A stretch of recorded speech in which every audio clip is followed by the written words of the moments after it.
convidá-los a se colocar de pé nesse momento. Vamos abrir as nossas Bíblias no livro das Revelações, no livro do Apocalipse. O livro do Apocalipse.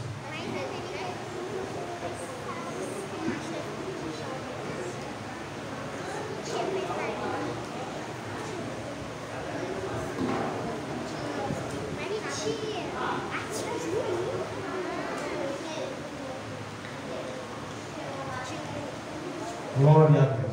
Louvado seja o nome do Senhor.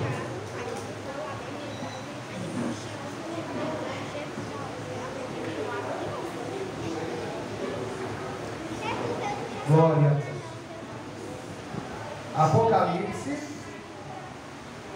capítulo de número 2, versículo de número 8. Apocalipse, capítulo de número 2, a partir do versículo de número 8. Aleluia. Eu espero a igreja encontrar. Quem mais encontrou? Não, encontrou mais gente. Apocalipse, capítulo de número 2. A igreja encontrou? Vamos ler? Segunda carta à igreja de Esmirna. E ao anjo da igreja que está em Esmirna escreve: isto diz o primeiro e o último, que foi morto e reviveu. Eu sei as tuas obras, e tribulação, e pobreza, abre parênteses, mas tu és, fecha parênteses, e a blasfêmia dos que se dizem judeus, e não são, mas são a sinagoga de Satanás. Nada temas das coisas que hás de padecer. Eis que o diabo lançará algum de vós na prisão, para que sejais tentados, e tereis uma tribulação de 10 dias. Ser fiel até e dar-te-ei a coroa da vida.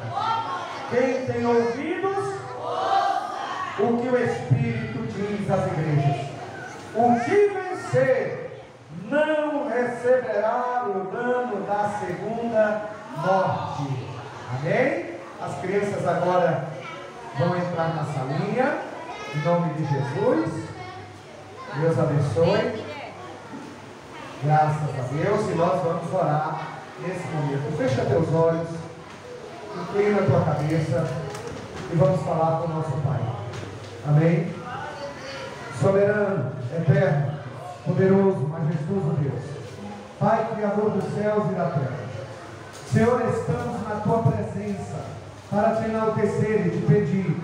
Nos ensina a ser verdadeiros cristãos, crentes fiéis, crentes com uma fé genuína, uma fé verdadeira.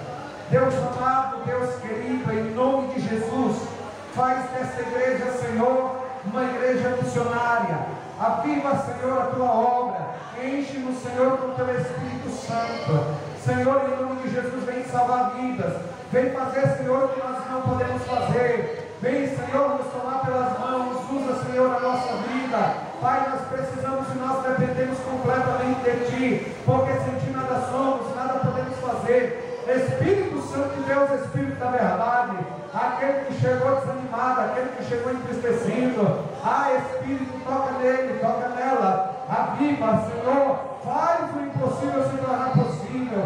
Senhor, nós entregamos a nossa vida em Tuas mãos, em nome do Pai, em nome do Filho e em nome do Espírito Santo de Deus. Amém. Graças a Deus. Pode se assentar, desocupa suas mãos e aplauda a palavra de Deus, aplauda ao Rei dos Reis e Senhor dos Senhores. Amém? Meus amados e queridos irmãos, o livro do Apocalipse é o livro das revelações. O livro do Apocalipse, como todos aqui sabem, foi escrito pelo apóstolo de Jesus Cristo. Quem é esse apóstolo? Apóstolo João. O apóstolo João, ele foi exilado, ele foi levado para uma ilha chamada Ilha de Patmos, porque, segundo os historiadores, nada conseguia lhe matar, nada conseguia lhe tirar a sua vida. Então, aprisionaram esse homem para ali ficar sozinho, solitário. Mas é nesta ilha, é nesse local que o Senhor realmente vai se revelar mais uma vez ao seu servo. O apóstolo João fora um dos únicos apóstolos que vira Jesus de três formas. Diga três formas. Primeira forma, João viu o Senhor como em carne. Ele viu Jesus Cristo encarnado. O verbo vivo se fez carne. Na plenitude dos tempos habitou entre nós. Então João, ele viu Jesus em carne, encarnado. Jesus morreu, mas Jesus, ao terceiro dia, ele ressuscitou, ele continua vivo. E João viu Jesus ressurreto. E depois, Jesus foi ao Pai. E aqui na ilha de Patmos, ele deu um encontro com o Senhor novamente. E agora ele vê da terceira forma, de um corpo glorificado. E ali João vai ter revelações. O livro do Apocalipse, ele serviu para aquela época, para hoje e também para o futuro.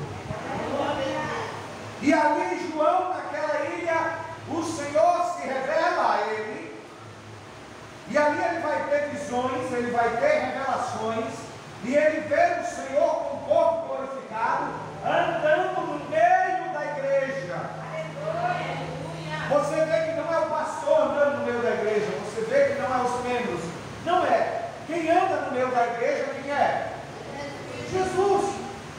Quando a palavra de Deus nos fala que Jesus anda no meio da igreja, isso significa dizer que ele está em movimento, que ele conhece as ovelhas, que ele conhece as vidas ali onde estão.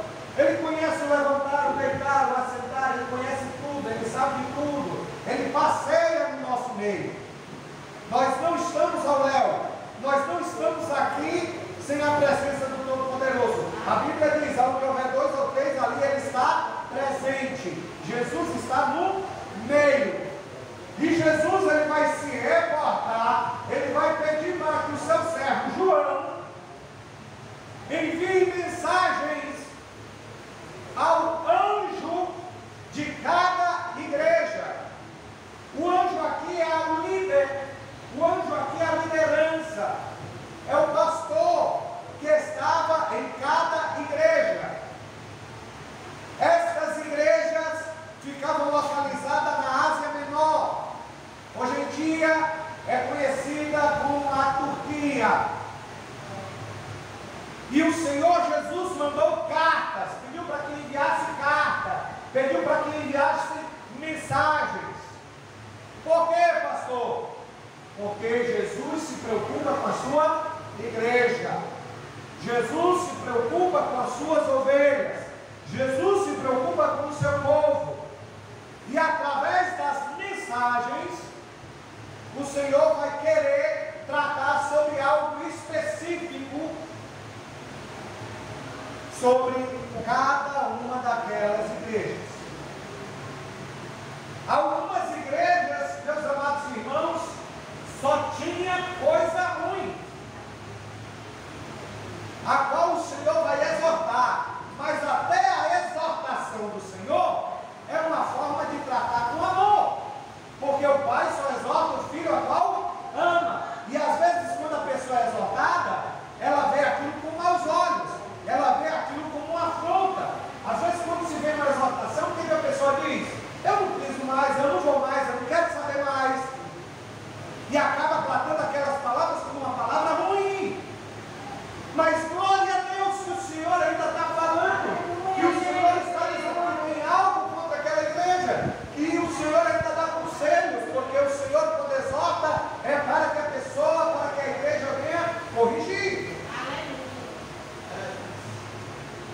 Mas essa igreja que nós vamos falar esta noite, esta segunda igreja, a igreja de Esmirna, não é uma igreja que o Senhor vai dar caramba.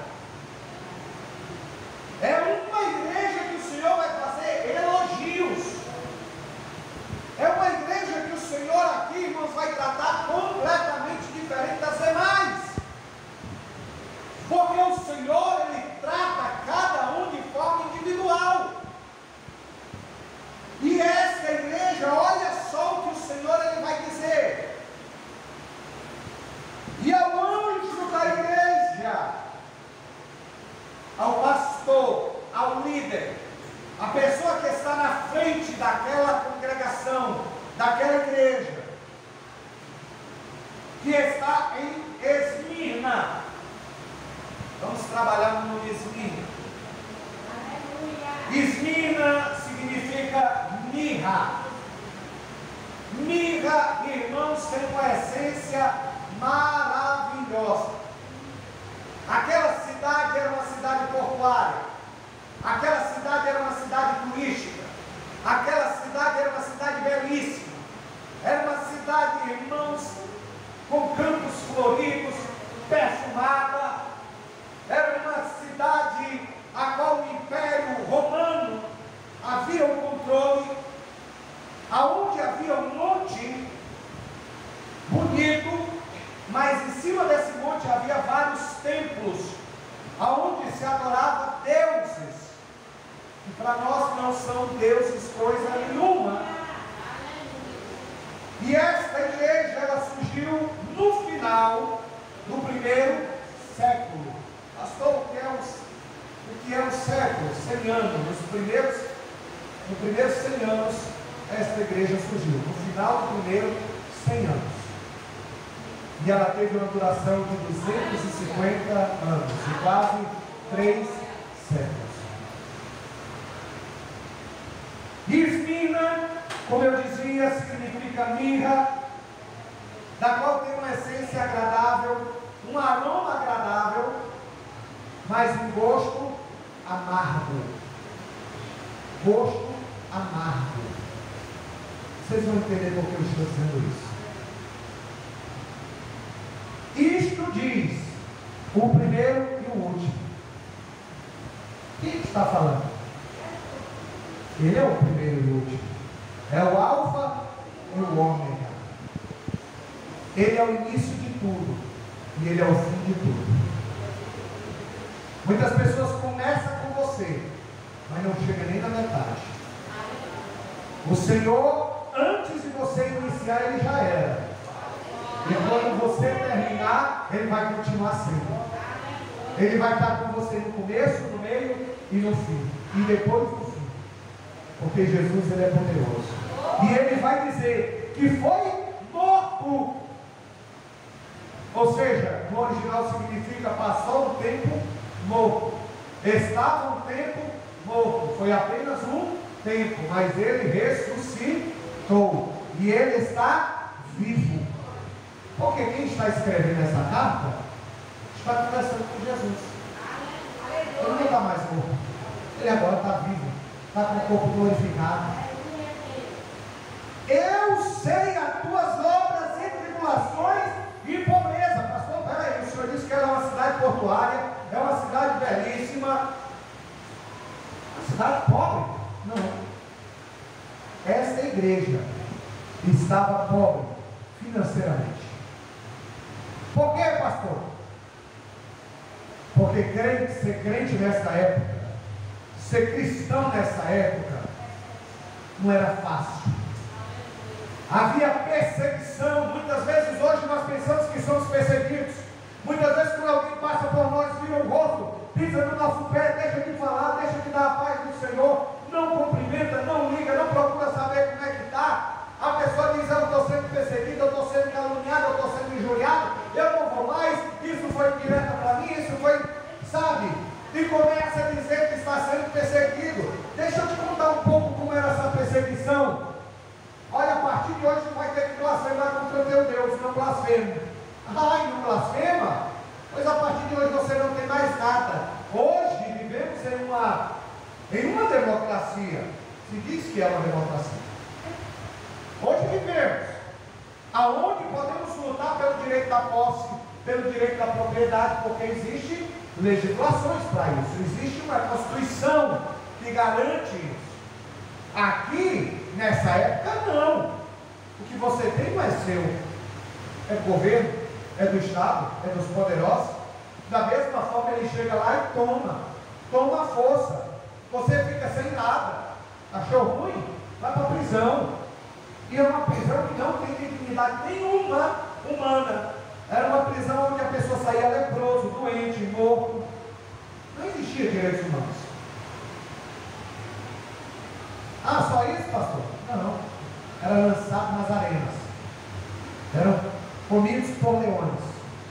Eram colocados em estacas. Eram ateados fogo, mesmo eles estando vivos. Eram mortos, decapitados, aprisionados, injuriados, caluniados, perdiam família, pais viam seus filhos sendo mortos, viam sua esposa sendo morta, seu esposo sendo morto. Era algo terrível. E o Senhor está dizendo: eu sei as tuas obras. O Senhor está dizendo para eles: eu sei o que vocês fazem em tribulação.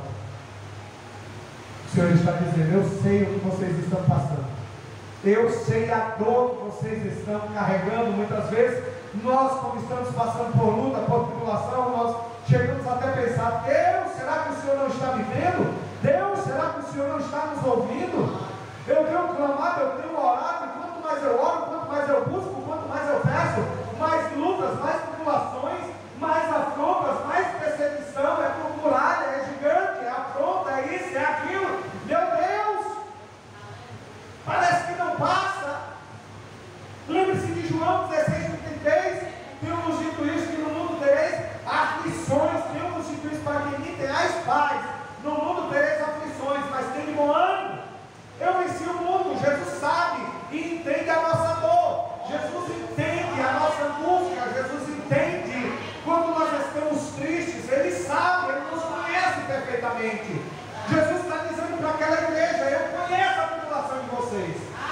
Eu conheço a dor, eu conheço o sofrimento que vocês estão atravessando. Eu sei as obras que vocês continuam fazendo. Eu sei que vocês são cristãos. Eu sei que vocês têm dito que são pobres. Eu sei que muitas vezes você olha: meu Deus, o que eu vou comer? Meu Deus, como é que eu vou pagar isso? Meu Deus, como é que eu vou sustentar? Imagina viver uma época dessa, sem ajuda de governo, sem ajuda das pessoas, dependendo completamente de Deus e continuando crente. E continuando fiel a Deus. Hoje em dia, qualquer luta, qualquer tribulação, não, já chega. Eu vou olhar para trás, já chega. Não dá mais para mim, acabou, para mim já chega. Mas nessa época aqui, eles continuavam firmes. Eles continuavam fiéis a Deus. Muitos até dizem: pastor, como posso ser fiel em um mundo terrível, em um mundo corrupto, em um mundo de iniquidade, imoralidade, em um mundo que há vaidade, as cobiças, os prazeres, os encantos do mundo me chamam. Lembre-se do hino da harpa que diz que os encantos do mundo não podem ofuscar a glória do além. Eu sei as tuas obras de tribulação e pobreza. Mas o Senhor diz: mas tu és rico. Mas tu és rico. Você é rico porque você não negou a fé. Você é rico porque mesmo diante da tribulação, da luta, da aflição, você continua glorificando meu nome. Você continua exaltando meu nome. Você continua buscando a minha presença, mesmo fraco, mesmo sem força. Você continua fiel a Deus. Você continua firme. Aleluia. Glória a Deus. E a blasfêmia dos que se dizem judeus e não são, mas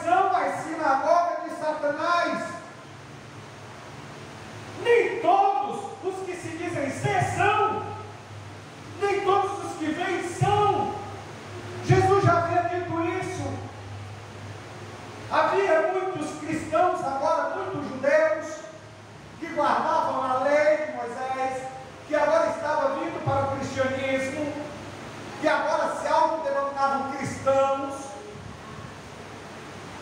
mas que não eram fiéis verdadeiramente a Jesus. Por quê? Porque na hora do medo, na hora da angústia, se vendiam.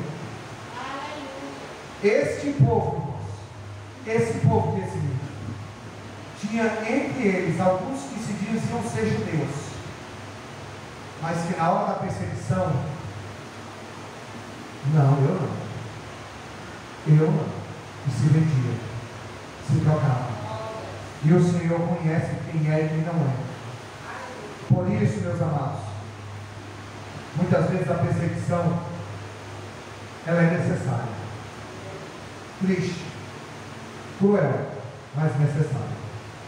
Porque através da perseguição, através da luta, vai mostrar quem é e quem não é. O joio muito se parece com o trigo. Se você vê o joio e o trigo, você vai dizer, são iguais. É a mesma coisa. É a mesma coisa. Interessante, eu estava vendo os dois. Qual é a diferença? Ele vai esfregar. Quando ele esfrega, quando ele passa a mão, o próprio vento leva todo o joio. Não tem nada. Não tem nada. É apenas um vaso de barro. Não tem nada. O trigo, na hora em que você esfrega, os grãos estão lá. Há uma essência. Há algo dentro dele para comprovar o que o apóstolo Paulo vai nos dizer em 2 Coríntios capítulo 4, versículo 7. Nós, porém, temos um tesouro dentro de vasos de barro. Nós aparentemente não somos nada. Nada, irmãos, nada. Mas há algo dentro de nós que nos faz completamente diferentes. E esse é o Espírito Santo de Deus. E somente o Espírito Santo de Deus para nos fazer cristãos verdadeiros. Apenas com o Espírito Santo de Deus para nos dar força. Apenas o Espírito Santo para convencer o outro do pecado, do juízo e da justiça. Sem o Espírito Santo, irmãos, nada podemos fazer. Temos vários exemplos. Temos o apóstolo Pedro. O apóstolo Pedro andava com Cristo e isso era maravilhoso. E o apóstolo Pedro, ele dizia para Cristo: Senhor, eu estou contigo. Se for para a prisão, eu vou ser preso. Se for para a morte, pode ser que eu desça a sepultura. Eu estou contigo e não abro. Na hora da primeira luta, você andava com Cristo, eu mesmo não. Você andava com Cristo sem nem quem é. Era você, nunca ouvi falar. Negou.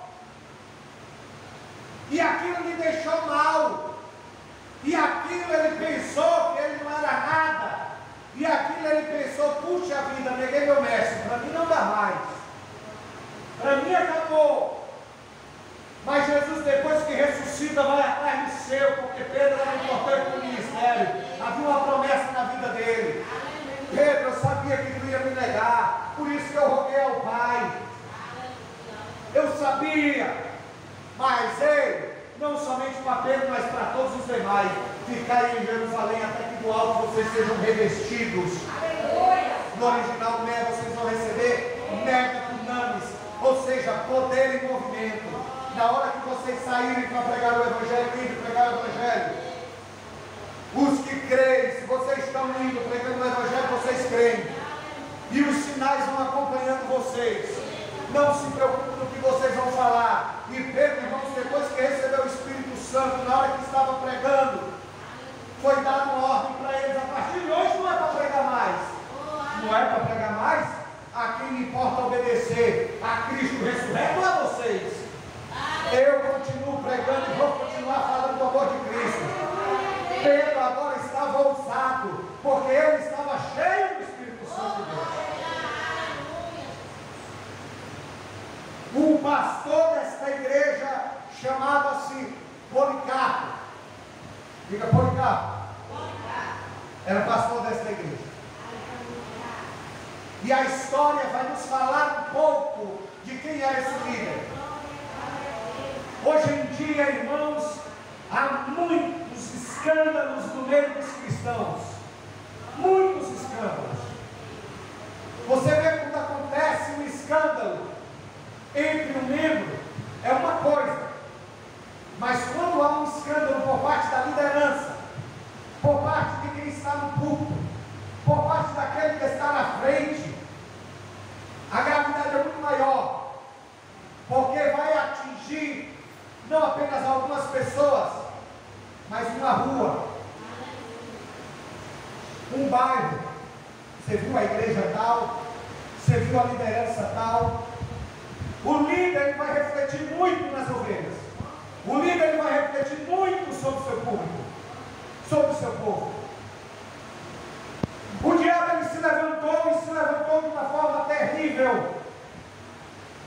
Porque o diabo ele não brinca de ser diabo. Não brinca. O diabo continua com o mesmo propósito que escrito em João capítulo 10. Qual é? Matar, roubar e destruir. E dessas três, ele quer exterminar a vida humana. Se for para brincar com o ser humano, irmãos, imagine Jó. Você acha que ele queria primeiro tirar os bens de Jó? Ele queria primeiro fazer uma coisa, fazer outra? Não. Ele queria matar. Ele queria ceifar a vida dele. Porque o diabo ele não brinca. O diabo não é aquele personagem, vamos fazer testes para ver onde é que ele cai. Não! O objetivo dele é exterminar logo. Exterminar. E o diabo, irmão, se levantou de uma forma severa. E quando o diabo ele ataca, ele sabe realmente quem atacar.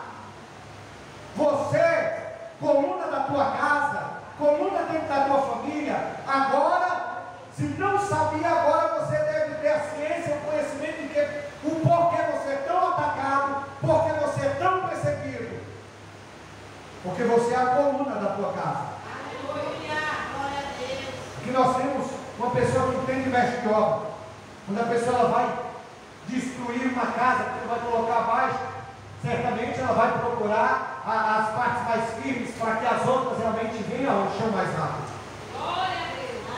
O inimigo, irmãos, ele ataca a liderança, ele ataca aquela pessoa que é coluna dentro de casa, aquela pessoa que está em oração, em vigilância, para que ele venha cair, para que toda aquela família venha desanimar, para que toda aquela igreja venha acabar, porque ele se levantou para destruir as obras de Deus, mas Deus, através de Cristo, veio desfazer as obras do diabo. Há uma batalha travada, e nós devemos continuar confiando no Senhor, porque Ele é fiel para nos ajudar, para nos dar vitória.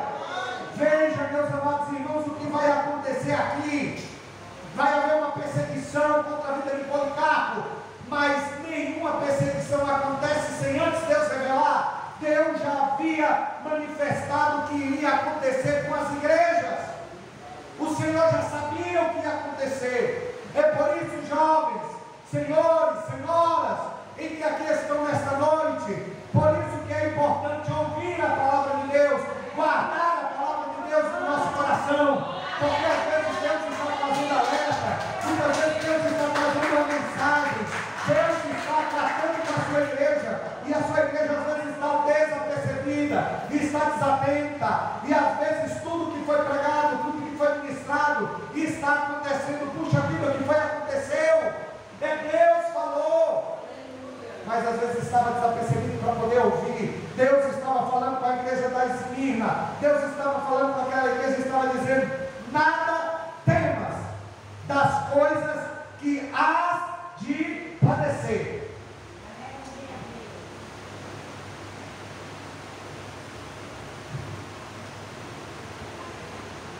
Irmãos, é a mais pura verdade. A maioria das pessoas só querem ouvir o quê? Só querem ouvir bênção. As pessoas hoje em dia só querem dizer: ei, Deus vai te abrir uma porta, uma casa para você. Bênção. Ei, Deus está dizendo que vai ter carro aqui chegando, que vai ter chave, que vai ter que vai ter isso, que vai ter aquilo, vai ter um casamento para você, vai ter isso. Ai, irmãos, quando palavras de bênçãos estão sendo ministradas, as pessoas se alegram, glória a Deus, e saem, e ficam, e nota, porque para hoje em dia o Evangelho está tão escandalizado de uma certa forma, por conta de muitos que se dizem cristãos, está tão escandalizado de uma certa forma, que hoje em dia, você sabe qual é o conceito de ser um crente verdadeiro e fiel? Sabe qual é o conceito de ser um verdadeiro crente? É quando ele tem uma condição econômica elevada. É quando ele tem uma posição elevada. Ah, olha o irmão aí. Esse irmão aqui é uma bênção. Aí às vezes o irmão não tem uma condição financeira muito boa. Irmão, isso só pode ser o diabo na tua vida. Isso só pode ser o inimigo, porque isso não é de Deus. É dessa forma, irmãos. Aí o crente está passando por luta. Irmão, isso aí só pode ser o diabo. Deus te fez só para você sorrir, só para você ser feliz. O conceito de crente aqui nesta época, irmãos, porque estima, porque a vida daqueles cristãos, o sangue derramado deles, as lutas dele, as orações dele, subia como essência suave nas narinas do Todo-Poderoso. Deus se agradava daquela igreja. Deus se agradava daquela igreja, não por ser uma igreja pobre, mas por ser fiel a Deus, e por isso eles eram ricos. Mas existia um gosto amargo, por conta da perseguição, da dor, da aflição, da lágrima. É fácil ser crente quando tudo está bem. É fácil ser crente quando no final do mês nosso salário está na conta e tudo está quitado. É fácil ser crente quando todo mundo dentro de casa está com saúde. Mas diante da luta, da tribulação e da aflição, diante da prisão, diante da calúnia, da injúria, da difamação, sabe o que faz uma pessoa ser fiel? É quando ela é pressionada. É quando ela é pressionada a ser infiel, e ela continua sendo fiel. Sabe quando o crente ele é fiel? Quando ele é pressionado a fazer acordos que não é de Deus, e ele rejeita esse acordo. Quando ele é pressionado a receber suborno, propina, continuar no erro, e ele não. Aleluia. E ele continua sendo fiel a Deus. Ele continua dizendo não para o pecado e sim para Deus. Pois bem, meus amados, essa igreja estava recebendo uma mensagem de Deus. Qual é a mensagem? Nada temas, glória a Deus. Nada temas, aleluia. Nada temas, louvado seja o Senhor. Das coisas que há de padecer, está repreendido, está quebrado, está amarrado. Não é para mim não. Ninguém quer aceitar, ninguém quer receber uma palavra dessa. Quando Deus te mostra algo, profeta, quando Deus te mostra algo, às vezes é até difícil falar para a pessoa, às vezes até trava, mas Deus, irmãos, está falando, vai padecer. Eis que o diabo lançará algum de vós na prisão, para que sejais tentados, e tereis uma tribulação de 10 dias. Qual é o conselho? Ser fiel até a morte. Olha o que o Senhor está dizendo: ser fiel até a morte. Em outras palavras, continuem fiéis. Ele não está dizendo, ei, começa a buscar fidelidade, não. Ele está dizendo, continua firme, continua constante, continua sempre abundante, missionário sempre gosta de citar esse versículo. Portanto, meus amados irmãos, seres firmes, constantes, sempre abundantes na obra do Senhor, sabendo que a vosso trabalho, a vossa atividade em prol do reino de Deus não é em vão, vale a pena. Ser fiel até a morte. Ei, às vezes a pessoa pensa assim, não, é ser fiel até a morte, até morrer. Mas aqui tem outro sentido. Nós temos que ser fiel até o dia da morte. Mas aqui, o que a palavra de Deus está dizendo é: ei, a morte vai chegar para vocês, a espada vai vir, a boca do leão vai ser aberta para vocês. Mas quando esse momento chegar, não me nega. O imperador Domiciano, nesta época, tinha uma vaidade, tinha um ego missionário. Qual era a vaidade dele? Senhor imperador, excelentíssimo senhor doutor juiz, imperador. Ele queria algo mais ousado. Chegar diante do imperador, Diácono de Javé, ele queria ser chamado meu Senhor e Deus. Imagina um cristão que aprendeu que idolatria é pecado. Imagina um cristão que só o Senhor é Deus e fora dele não há Salvador. Chamar o imperador de meu Senhor e Deus e se curvar a ele. Ai, rapaz, Deus entende, Deus sabe. Deus sabe que tu estava precisando. Deus sabe que para não morrer era necessário. Ei, vou amei a pregação de sexta-feira. Porque se você estava aqui sexta-feira, foi feito duas perguntas. Quem tem fé? Amém, amém.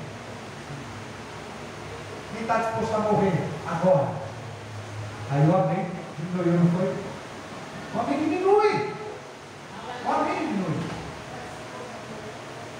Ser fiel até a morte.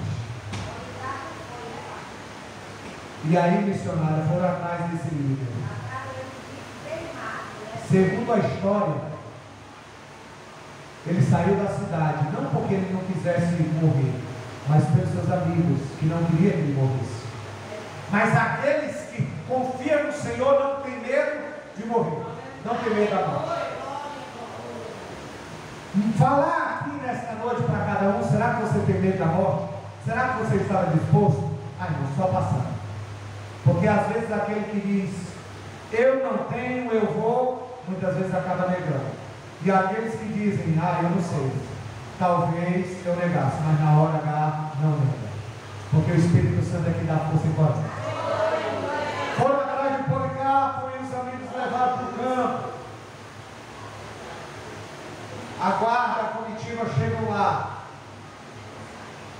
vai para o outro local e encontra. E segundo a história, ele foi uma pessoa que recepcionou seus perseguidores, pediu um momento para orar, e aquilo comoveu até os guardas. E eles se perguntavam, isso está escrito no livro dos mártires, na parte que fala de Policarpo. Sobre o autor do primeiro século existiam muitos homens, dentre eles Flávio Josefo. Você vai conhecer muita coisa do primeiro século, sua história, historiadores que viveram no primeiro século e contam todos esses relatos.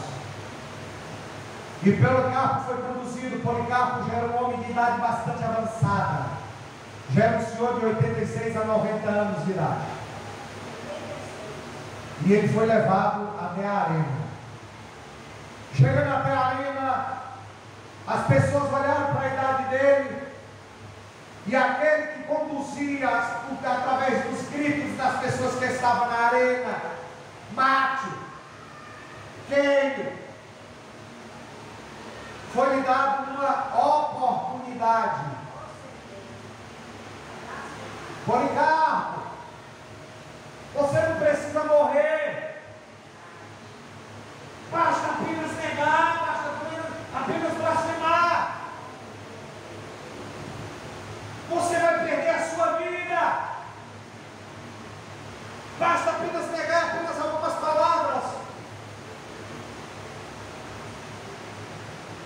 Você lembra que Jesus Cristo falou aos seus discípulos? Que aquele que quiser viver realmente vai ter que morrer. E os que morrerem em prol a Cristo, esses viverão. Meus amados irmãos, aquele homem, ele disse algo bastante interessante. Ele vai olhar para todos os que estavam ali e vai dizer: eu negar o meu Senhor e Deus, eu negar o meu Jesus Cristo. Por quê? Eu sirvo há muitos anos. Eu sirvo há muitas décadas. Ele nunca me fez mal.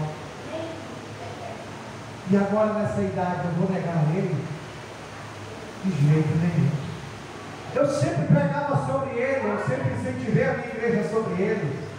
E agora, já no final da vida, eu vou negar a ele? O inimigo pensando que acabando com a vida dele, é por isso que ele mudou a estratégia.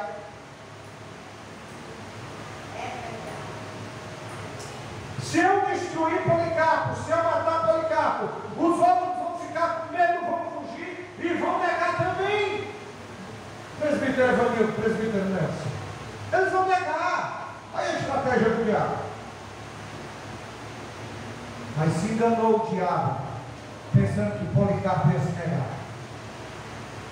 Perdeu o diabo, pensando que Pedro nunca mais iria voltar. Perdeu o diabo, pensando que Tomé, por duvidar, ia continuar incrédulo. Perdeu o diabo das quantidades de vezes que ele se levantou contra mim, contra a tua vida, pensando que nós não faríamos mais aqui esta noite, pensando que aquele momento de esfriamento, pensando que naquele momento que você deixou de orar, que aquela tentação, que aquele pecado passado ia te derrubar para sempre. Olha você aqui, olha nós aqui. Aquele homem, meus amados irmãos, há na história dizendo: ei, o fogo vai vir sobre mim, e esse fogo que vem sobre a minha vida vai queimar durante 30, uma hora no máximo, mas ele vai passar, e quando ele passar eu vou entrar na Nova Jerusalém, aonde nunca mais vai haver morte, nem choro, nem rancor, nem pranto, nem tristeza, nem morte, nem nada. E lá eu vou estar com Cristo para todo sempre. Mas ai de vocês, aquele que quer ser chamado de Senhor e Deus, ai de vocês que nega Jesus e vai adorar e idolatrar o homem. Há um fogo que não vai durar nem 30 nem uma hora, que vai durar por toda a história, toda a vida, toda a eternidade. Não se apaga. É o fogo do juízo de Deus. E irmão, segundo ainda a história, atira o fogo nele, e o fogo não mata. Teve que vir alguém com a espada e poder atravessar a espada na lança para matar. Mas aquilo deu força à igreja para poder continuar. A perseguição mostrou quem era e quem não era. Mas aquilo, quando os liderados, as ovelhas, o povo realmente, os discípulos que seguiam ali a Policarpo, olhavam para aquilo. Se o meu líder não negou, eu também não vou negar. Eu vou continuar. Aleluia. E João, irmãos, quando escreve esta carta, tinha uma finalidade: ser fiel até a morte e dar cheia a coroa da vida. O objetivo, irmãos, o propósito é sermos coroados com a coroa da vida. E essa coroa, vale a pena ressaltar nesta noite, não é uma coroa de realeza. Não é. Por que, pastor, não é uma coroa de realeza? A coroa de realeza é passada de pai para filho. A coroa de realeza nasceu, vai crescer, não foi para uma guerra, não passou por uma luta, não passou por uma batalha, mas é coroado rei.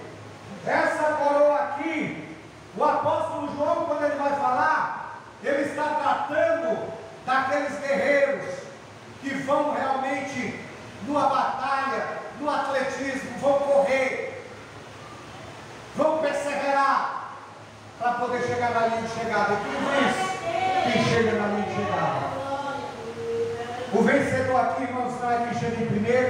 enriqueceram, mas é o que vencer. É o que vencer, é o que chegar lá, mesmo fraquinho, mesmo debilitado, mesmo com tribulação, mesmo com aflição, mesmo sendo caluniado, injuriado, com tribulação ele continua, ele persevera. Mateus 24, versículo 13, o Senhor vai dizer: mas aquele que perseverar até o fim. Você pode começar bem, isso é maravilhoso, mas o importante aqui não é como você começa, mas sim como você vai terminar. É como você vai terminar. Judas começou muito bem, mas terminou mal. Houve um ladrão que começou péssimo, mas ele terminou dizendo: Senhor, lembra-te de mim quando entrares no teu reino. Hoje mesmo estarás comigo no paraíso. Aleluia! Ser fiel até a morte, mas eu vou ter que morrer. Você morre, mas morre só uma vez. Mas não vai ter dano na segunda morte. Não vai haver morte espiritual. Não vai haver morte espiritual. Não tema a primeira morte, tema a segunda, porque essa segunda é eterna. Porque Cristo começa dizendo: eu sou o primeiro e o último que foi morto e reviveu. Se Cristo morreu e ressuscitou, essa é a esperança que nós temos.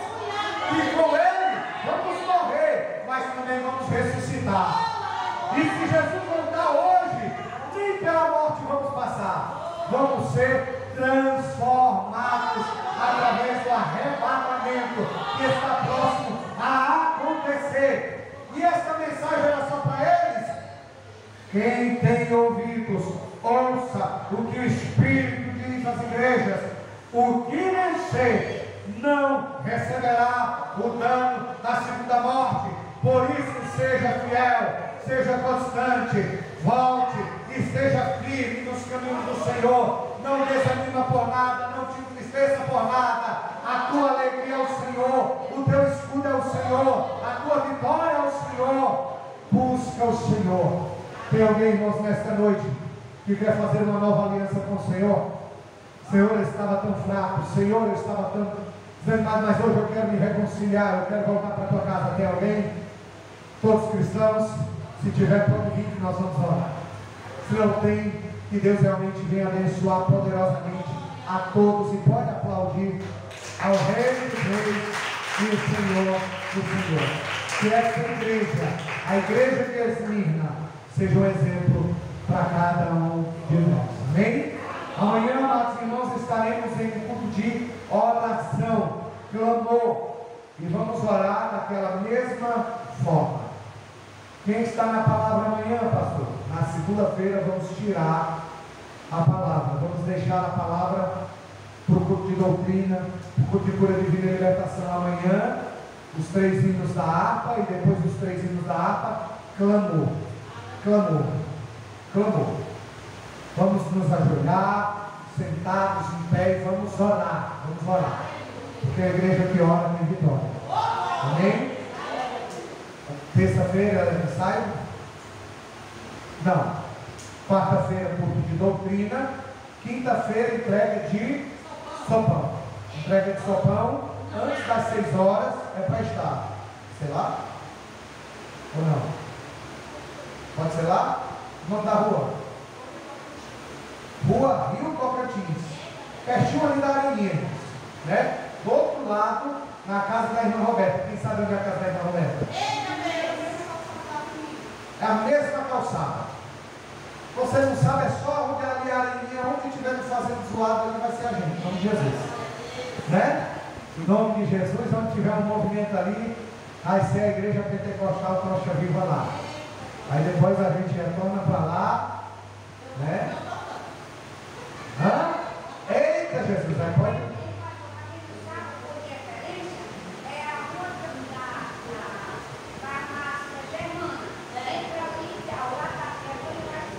Não, pô.